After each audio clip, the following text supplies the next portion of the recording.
Yeah, just like kind of like, yeah, maybe it's hard to. Yeah.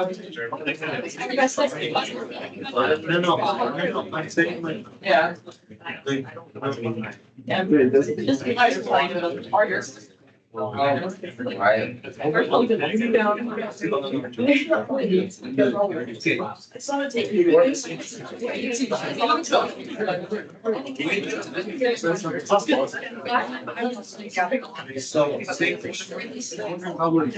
it. It's salty. I wasn't gonna change it. We'll just bring it on. Yeah, this is our bus fare. Kind of disgusting. And like the whole like thing. All right, let's go to page 14.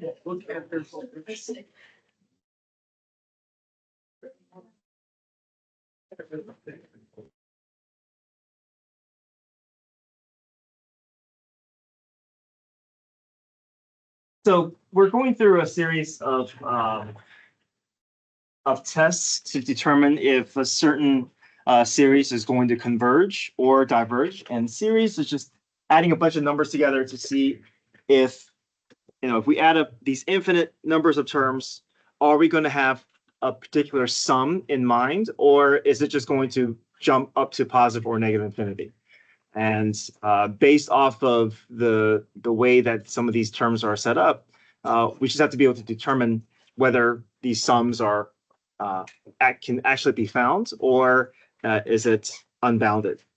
So yesterday we talked about, oh, it's not yesterday, but Friday we talked about geometric series and how with geometric series we have certain ways of determining whether that the series is going to be able to add up to be a sum or whether it's going to add up to be infinity. It all depends on our ratio, right? If our ratio is less than 1, then we know that every subsequent term is going to decrease in a way where even if we're adding up infinite numbers of terms, all these numbers are really, really getting much, much smaller. So we can actually find the sum of that infinite series.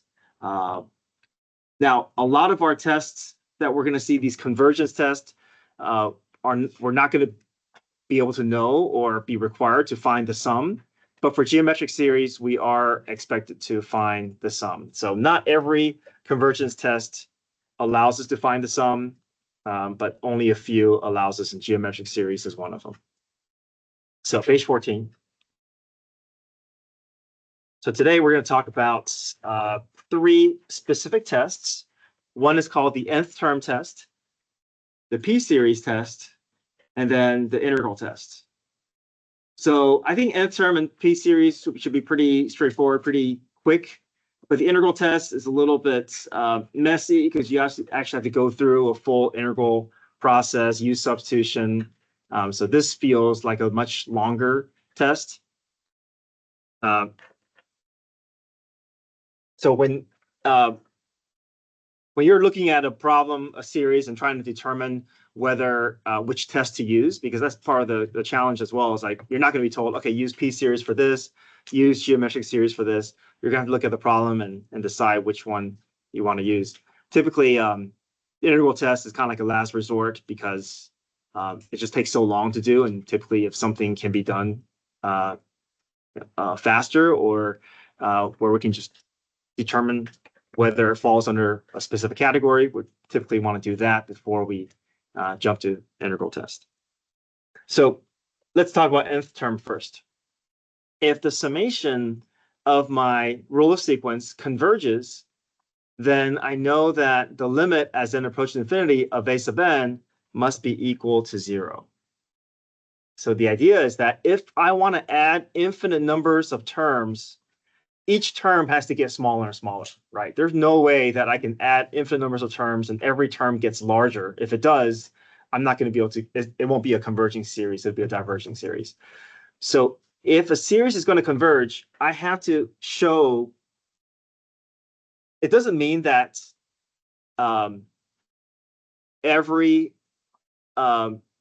it doesn't mean though that every term that if my sequence gets smaller and smaller, it doesn't mean that it's going to converge. But if it converges, it's got to at least meet this criteria.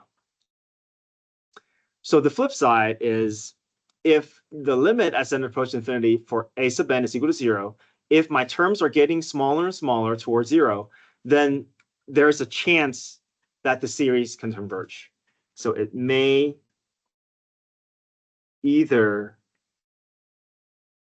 diverge or converge.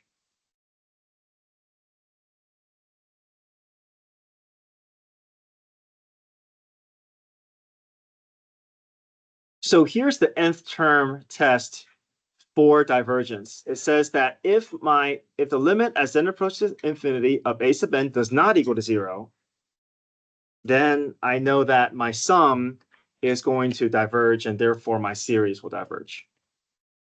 So the nth term is not a perfect test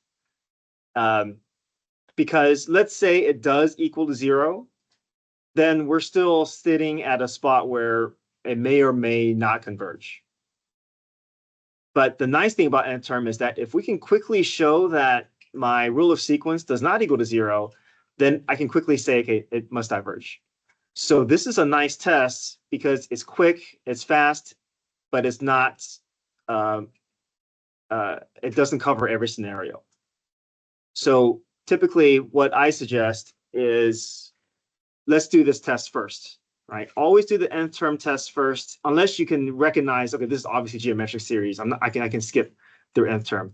The nice thing about nth term is that it's not perfect, but it could potentially save you a lot of time, right? Rather than going through a much more complicated rule or test and then realize it diverges, you can quickly determine if a series diverges or converge. If it diverges, we can already solve the problem and just move on to the next one.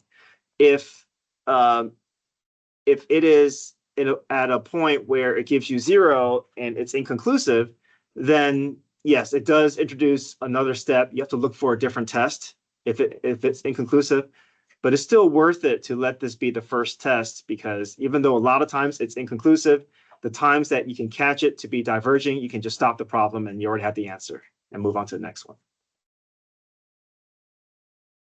So the nth term test is a test for divergence. It's not a conclusive test for convergence. So yeah, it's only a one-way test. It doesn't test for convergence. Because even if the rule of sequence equals 0, we still have to use a different test to confirm whether it converges or diverges. All right, so let's look at number 1 here. It says use the nth term test to make a conclusion about divergence for each series. Again, it's only a test for divergence. And we're just basically going to take the limit as n approaches infinity of this expression. If it's equal to 0, then it's inconclusive. But if it's not equal to 0, we already know that it diverges. Right? It's got to get smaller to the point where it's approaching 0. So number 1, if we take the limits of this rule of sequence,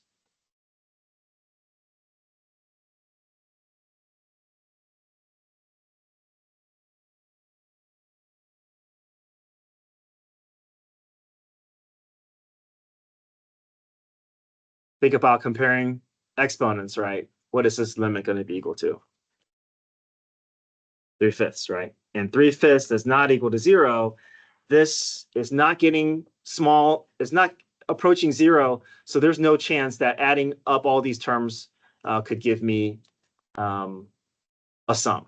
Even though the limit is approaching a real number, if we're adding a bunch of numbers and it's all getting closer and closer towards 3/5, that sum is going to balloon out to infinity, right? So we can say since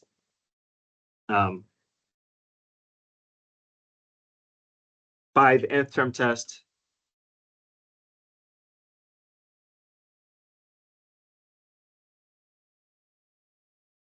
since the limit as n approaches infinity of a sub n does not equal to 0, this series diverges.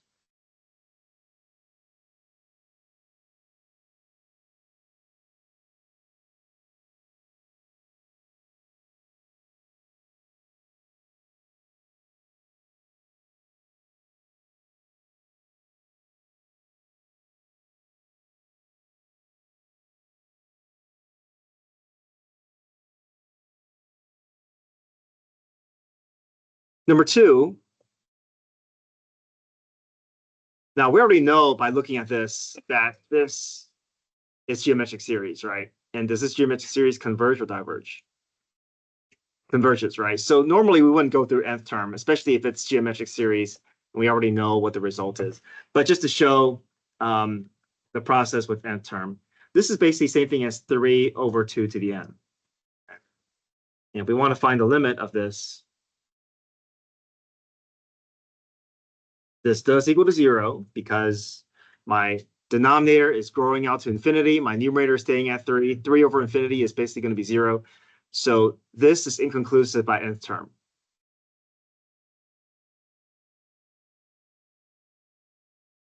Now, I know normally we probably wouldn't go through nth term with this because we can already recognize that this is a converging geometric series. But just want to show that if we want to go through nth term, the best we can say is that this is inconclusive. We can't say, oh, it's equal to 0, therefore it converges.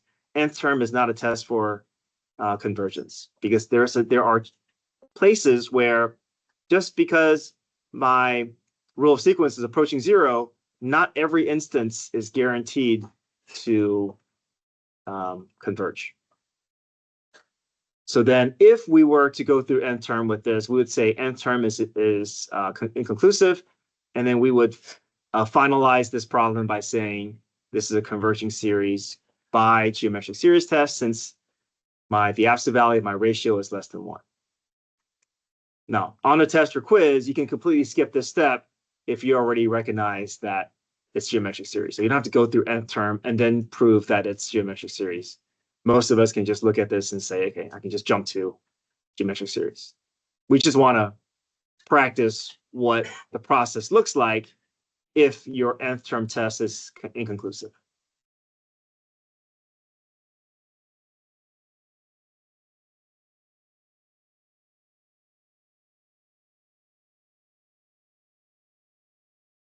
Right, number 3, limit as n approaches infinity of 1 over n. What does this give us?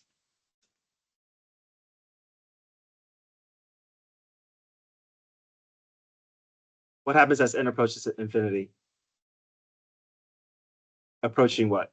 0, right? So we can say nth term is inconclusive. And this is one of those problems that we're going to see later on the next page there that this series actually diverges. Okay, but right now, all we know is nth term. The best we can say with nth term is that it's inconclusive.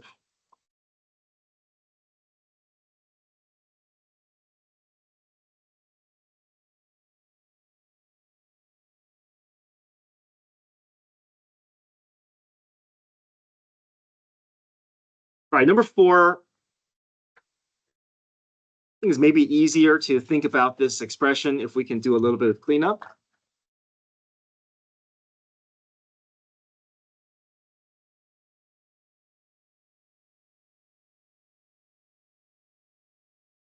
Just so I can have a better look as to what these powers are.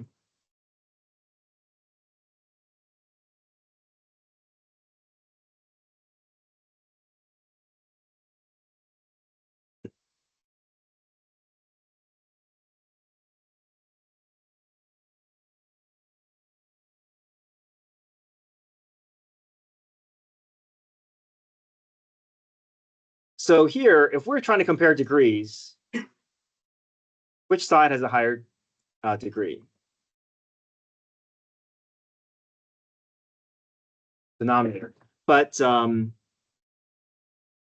sorry, in terms of degrees, sorry, degrees are the same because they're both kind of 2 to the nth. So think of this as limit as n approaches infinity of 2 squared 2 to the n over 2 cubed 2 to the n plus 1. So here, my degrees are actually the same because they're both base 2 raised to the nth power. So what's the ratio of my coefficient? Yeah, 4 over 8, which is 1/2. What does that tell us? This diverges, right? This does not equal to 0. It's not approaching 0. If it doesn't approach 0, then we can safely say that there's no chance that the sum can converge.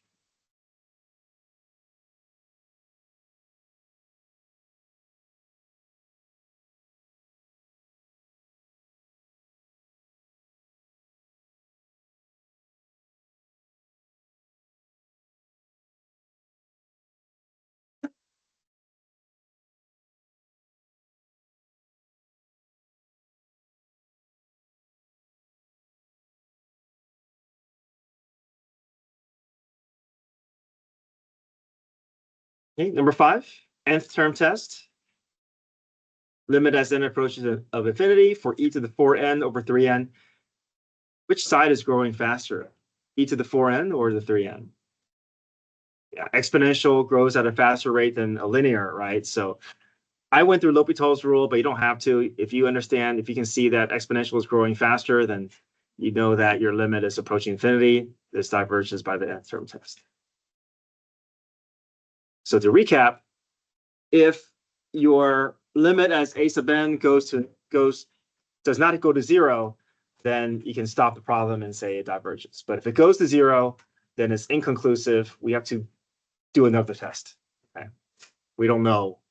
It may converge, it may diverge, and we have to give a stronger argument to determine whether that series converge or diverge.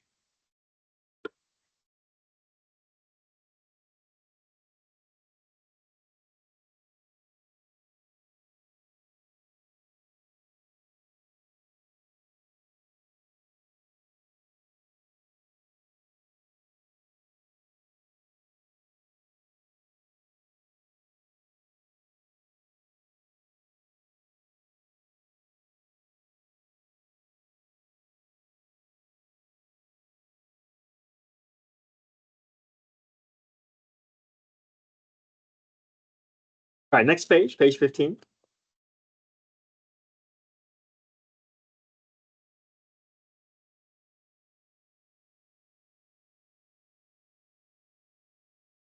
This is the integral test. Integral test says if my function or if my rule of sequence is positive, continuous, but decreasing, then I can take the integral or the improper integral from some bound to infinity. And if I can show that this integral converges, then I know that series will also converge. If I can show that this improper integral diverges or goes to infinity, then I can also conclude that the series also diverge. So we're basically using our integral rules to determine if the series is going to converge or diverge. A lot of times it ends up being a use substitution problem and then having to go through our improper integral notations.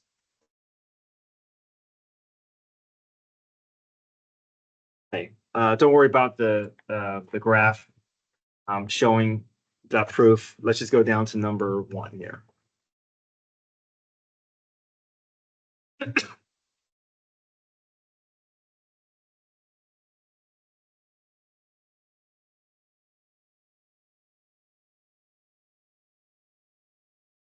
So number 1, determine if determine the convergence or divergence of the series.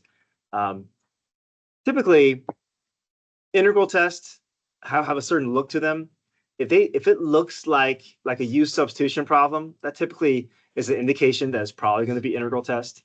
Because if it doesn't look like use substitution, typically there's a better or easier test that we can use and not have to go through integral tests. But for now, we're just going to go through integral tests. This one, this n ln of n, this kind of has a look of a use substitution to it.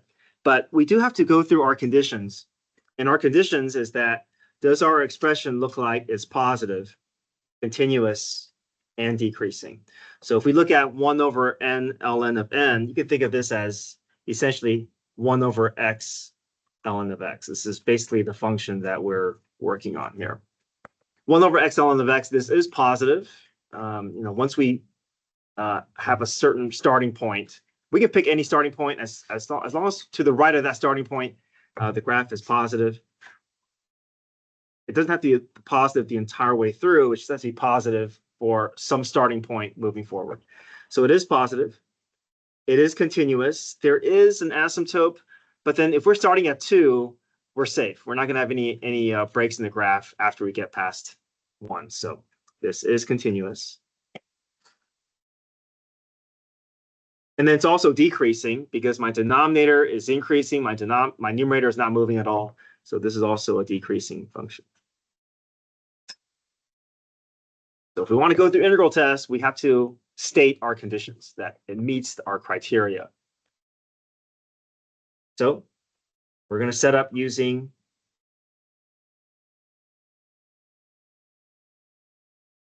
improper integral. We're going to go from 2 to infinity, but I'm going to go from 2 to b and push out the b as b approaches infinity to get it into that improper integral notation. And I'm going to use x instead, just so that we have a more familiar problem, a more familiar variable. Okay, u substitution problem here. What's our u value? L of x. We want to save that x for the derivative to cancel out.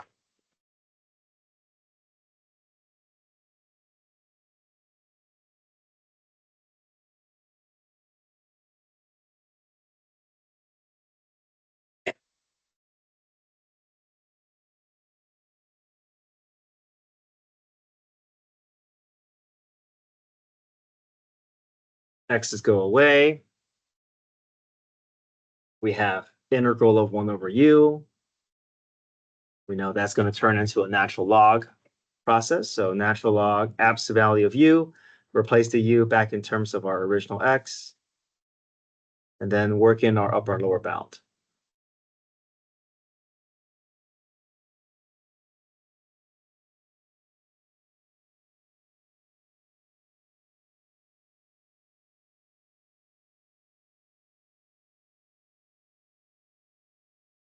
All right. As b approaches infinity, what's the natural log of b? What is this going to head towards? Infinity, right? Natural log of infinity is going to be infinity. Natural log of infinity is going to be infinity. This is infinity minus some number, and that's not going to win out, right? This is definitely going to diverge.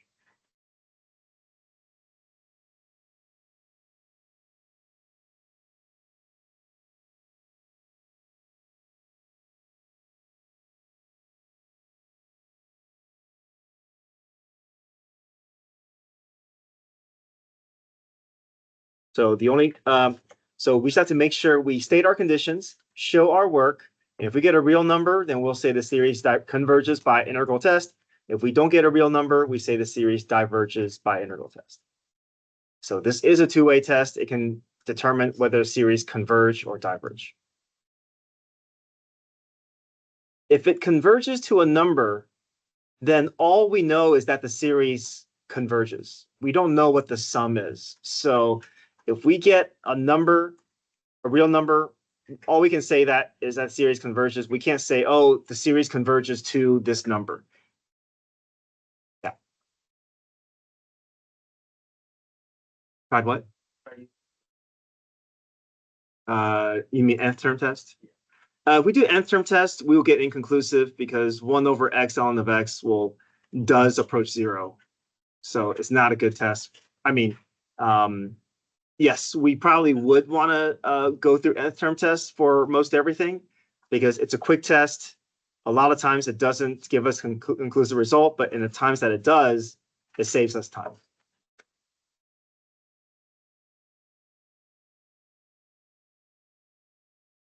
All right, number 2, we have a better test for this. We typically wouldn't go through integral tests, but just to for demonstration purposes, let's try number 2 using integral test. So first thing is we list out our conditions. It is positive from 1 to infinity. It is continuous, no breaks in the graph, and it is decreasing because this fraction is getting smaller. So we just want to get that practice into writing out our conditions.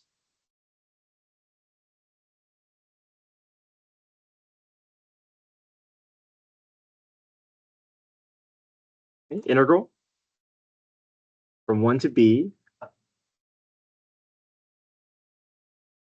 Now, 1 over, I'm going to think of this as 1 over x squared, which I already know I want to go through power rule. So I'm going to just bring this up as x to the -2.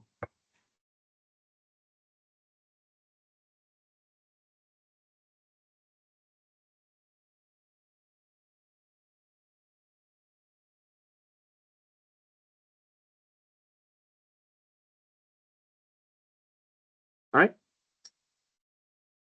Do some cleanup. Well, I take the antiderivative, x to the -1 over -1, which is basically -1 over x. Now we can evaluate our bounds from 1 to b.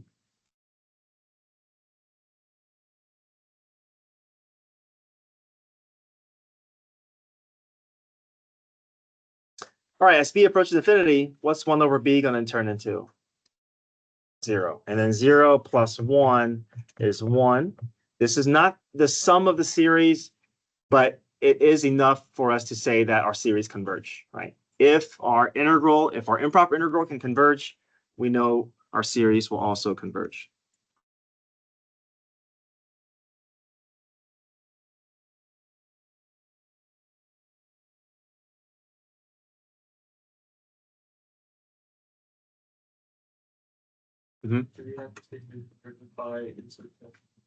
Yeah, so I want you to name the test that you're using. Yeah.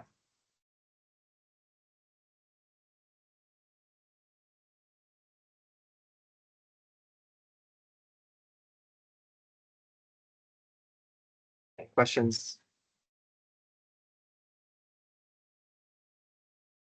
All right, P series. This is going to be pretty easy, pretty straightforward. So students typically like this test because it's pretty fast.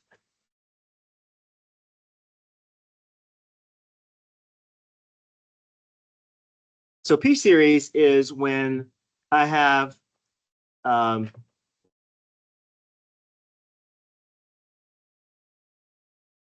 my denominator, I have a variable raised to a number, and that's typically going to be a something that's going to fit that P series form. So P value is it needs to be positive in the denominator in order for us to get that form to show.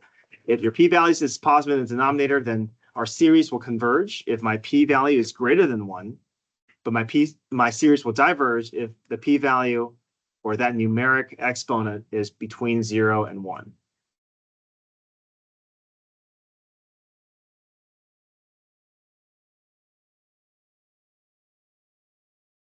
So this is the one case that we saw before with the nth term where 1 over n, it approaches 0, but it's right at that line where it's not going to quite converge. So if I have 1 over n to the first power, it kind of falls into this category where you would think that 1 plus 1/2 plus 1/3 will be enough for it to sum to a real number, but it's right at that line where it's not going to quite converge. It's close, but doesn't quite get there. And so we have a special name for this harmonic series, since you're going to see this a lot, this series divergence.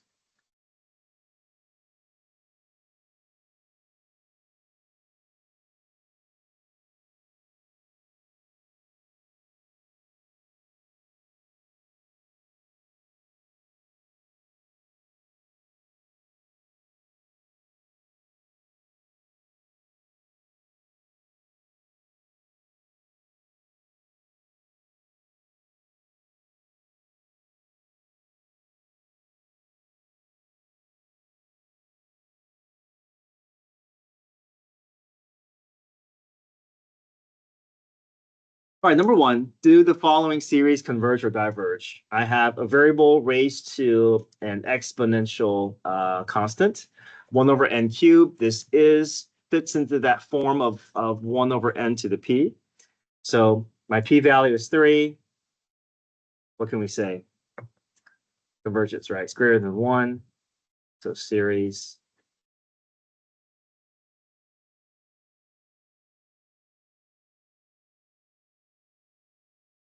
And just name the test that you're testing.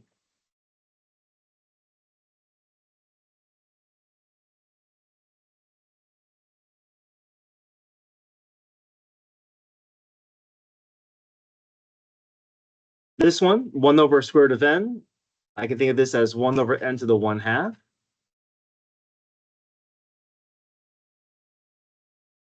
What can we say? Divergence, right? P-value is 1/2.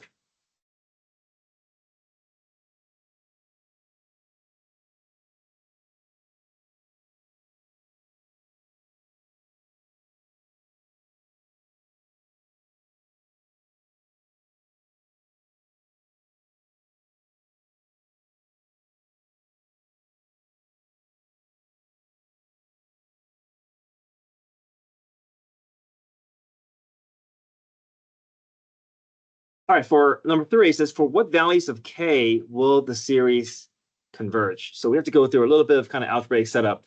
We know that if my exponent is greater than or equal to, it's greater than 1, then my series will converge, right? So if my p is greater than 1, my series converge. And then my p-value is that entire exponent, 2k minus 5. So I just have to set up an inequality and solve for k where it'll fit this condition. So we want 2k minus 5 to be greater than 1. Just solve for k.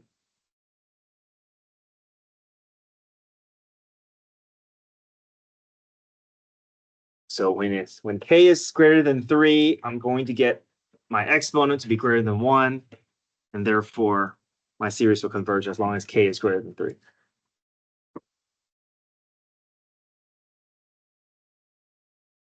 Number 4 is not quite set up for us to find that p-value. So what if we just merge the two n's together?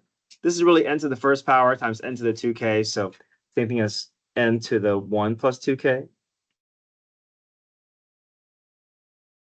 And then we just set up the same inequality. As long as 1 plus 2k is greater than 1, we know that our series will converge by p series.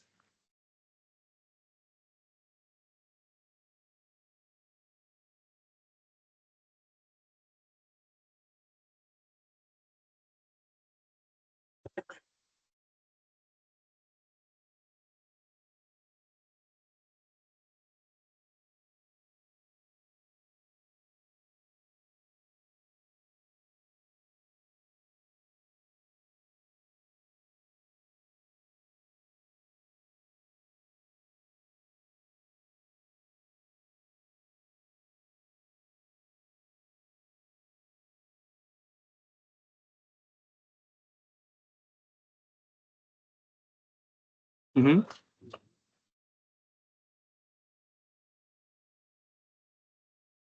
The constraints for p series is the series will converge if p is greater than 1, but the series will diverge if p is between 0 and 1. Yeah. Did that answer your question? And also, if you're trying to find the p-value, make sure that your p is in the denominator. This only works if our p-value is in the denominator. If it's in the numerator, then we should be doing this different test.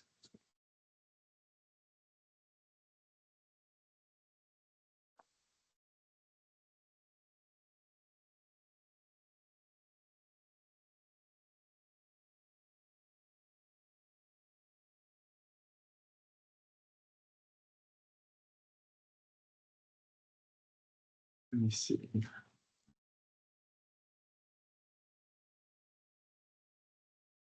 So the bottom of the page here. Oh, sorry. Let me skip number 5. 5 is a little bit strange here. We'll come back to 5 if we need to. So right now, here are what we've learned so far between Friday and today. We learned geometric series. We learned harmonic series, which is just basically a specific version of p series. This is when n is equal to 1.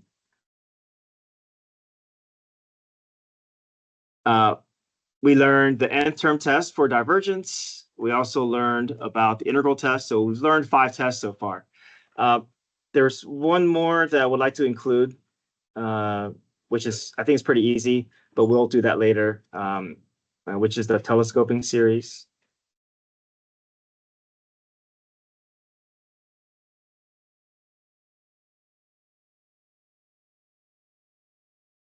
And this, we can find the sum with. We'll talk about this maybe later, maybe after the test sometime. So we can find the sum for telescoping series. We can find the sum for geometric series. But we're not going to be able to find the sum or we're not expected to find the sum using these other tests. Now we're going to cover more contents the rest of this week. But next Friday, I would like to just have a quiz over these topics.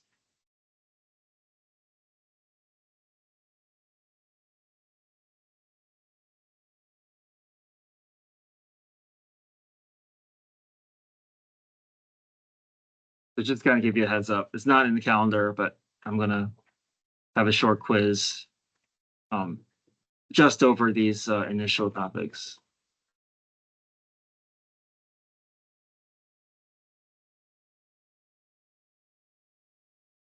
So 21st.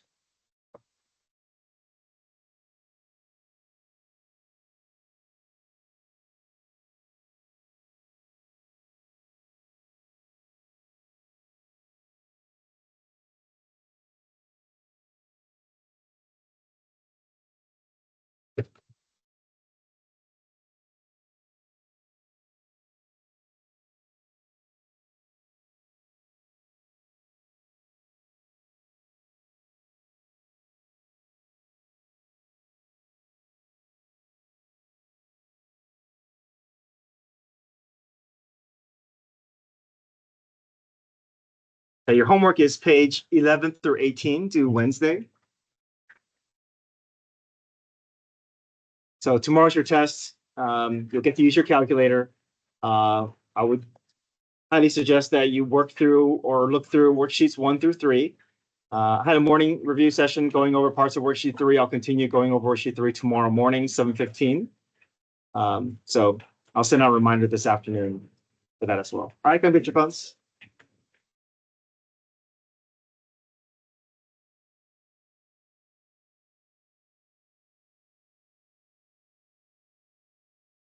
I'm gonna be here from Wednesday to Friday. So Okay. let's do it. Uh,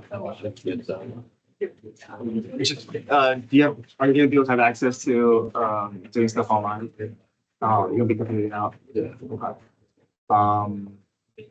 Yeah, then you just have to, when you're back, you just have to catch up with the notes online and then, but we're still working through the same packet. Okay. All right. I was.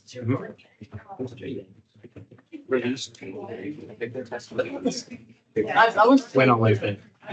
During class. Prefer the morning, but if you can't do morning, then you do class. One of those two. Yeah. If you somehow miss morning, then you take it. Yeah.